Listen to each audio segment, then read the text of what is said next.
Indian polity bits నేర్చుకుందాం. Question: cabinet machine Pakistan డిమాండ్ను ఎలా పరిగణించింది? ఏ. పూర్తిగా అంగీకరించింది. బి. వెంటనే అమలు చేసింది. సి. తిరస్కరించింది. డి. ప్రజాభిప్రాయానికి వదిలింది. సరైన సమాధానం సి. తిరస్కరించింది.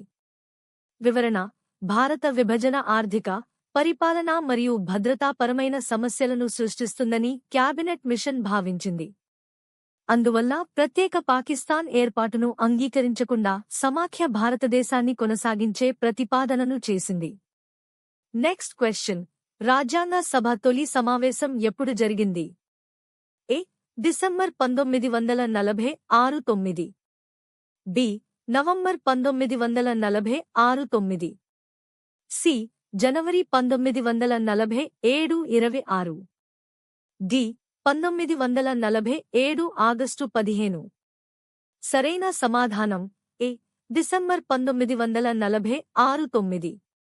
వివరణ: డిసెంబర్ 1946 9న రాజ్యాంగ సభ మొదటిసారి సమావేశమైంది. ఈ సమావేశంతో భారత రాజ్యాంగ రచన ప్రక్రియ అధికారికంగా ప్రారంభమైంది. ఇది భారత ప్రజాస్వామ్య చరిత్రలో ఒక చారిత్రాత్మక ఘట్టం. నెక్స్ట్ క్వశ్చన్: రాజ్యాంగ సభ తొలి సమావేశాన్ని ముస్లిం లీగ్ ఎలా స్వీకరించింది? ఏ. పూర్తిగా పాల్గొంది. బి. బహిష్కరించింది. సి. మద్దతిచ్చింది. డి. అధ్యక్షత వహించింది. సరైన సమాధానం బి. బహిష్కరించింది.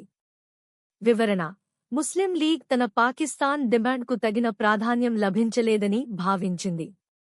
అందువల్ల రాజ్యాంగ సభ తొలి సమావేశాన్ని బహిష్కరించింది. దీనివల్ల కాంగ్రెస్ మరియు ముస్లిం లీగ్ మధ్య విభేదాలు మరింత పెరిగాయి.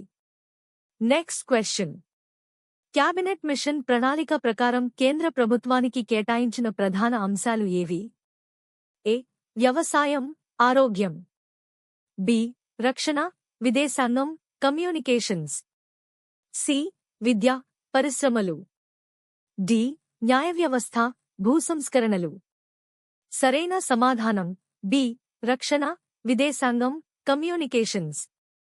వివరణ: కేంద్ర ప్రభుత్వ అధికారాలను పరిమితం చేస్తూ కేవలం రక్షణ, విదేశాంగం మరియు కమ్యూనికేషన్స్ వంటి జాతీయ ప్రాధాన్యత గల అంశాలను మాత్రమే కేంద్రానికి అప్పగించాలని ప్రతిపాదించారు.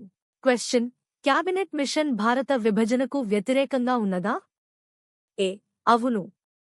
బి. కాదు. సి. పాక్షికంగా. డి. నిర్ణయించలేదు. సరైన సమాధానం ఏ. అవును.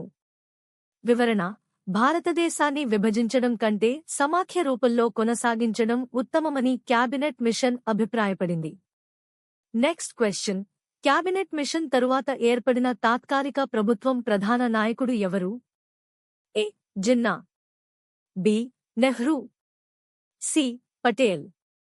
డి. రాజగోపాలాచారి. సరైన సమాధానం బి. నెహ్రూ. వివరణ: సెప్టెంబర్ 1946 2న ఏర్పడిన తాత్కాలిక ప్రభుత్వానికి జవహర్లాల్ నెహ్రూ నాయకత్వం వహించారు. నెక్స్ట్ క్వశ్చన్: గ్రూపింగ్ పథకం ఏ మిషన్కు సంబంధించినది? A. Cripps mission. B. Wavell ప్రణాళిక. C. Cabinet mission. D. Mountbatten ప్రణాళిక. సరైన సమాధానం సి. Cabinet machine.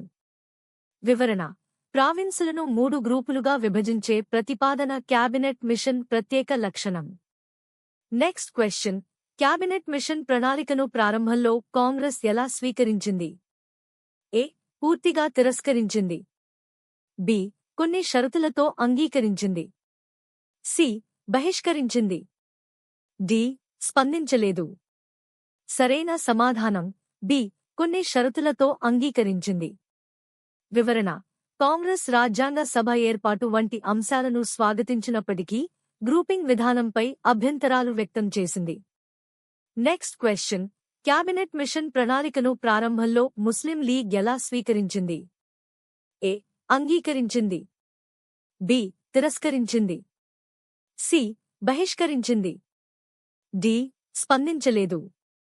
సరైన సమాధానం ఏ. అంగీకరించింది.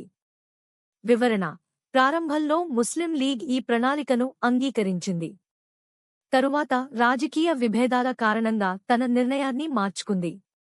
నెక్స్ట్ క్వశ్చన్: క్యాబినెట్ మిషన్ విఫలమైన తర్వాత దేశంలో తీవ్ర రాజకీయ సంక్షోభానికి దారితీసిన సంఘటన ఏది? ఏ. భారత్ విడిచి పోవు ఉద్యమం. B. Direct action day. C. Swadeshi ఉద్యమం. డి.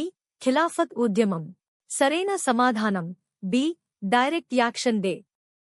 వివరణ: డైరెక్ట్ యాక్షన్ డే సందర్భంగా అనేక ప్రాంతాల్లో మతపరమైన అల్లర్లు చెలరేగాయి.